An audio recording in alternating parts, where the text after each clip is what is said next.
Mga Lods, mabilisang update lang tayo dito sa may Naiya Terminal 1 Departure 2 mga Lodi. Mga Lods, bawal na po dito ang MC Taxi motorsiklo dito sa departure. So kung maghatid o magsusundo kayo, doon lang kayo sa may arrival, outer lane. At eto, update ko lang din yung mga 4 wheels na maghatid dito sa departure mga Lodi. Hindi na po kagaya dati na pa-slanting.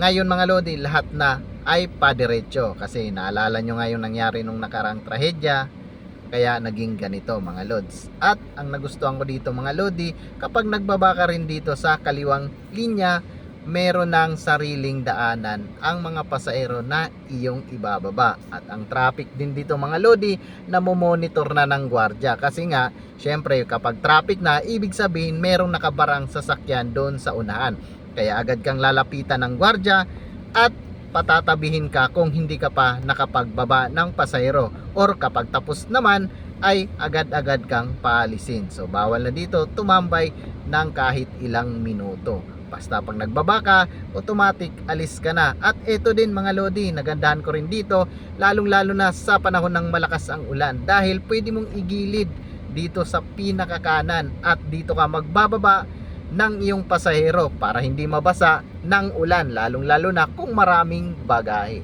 So hanggang dito lang tong video ko mga Lodi, at sana nagustuhan mo, at palike naman ako dyan and share at papalo na rin mga Lodi para lagi kang updated sa ginawa kong video. So yun lang mga Lods, mag-ingat ka po lagi. God bless you all. Bye bye.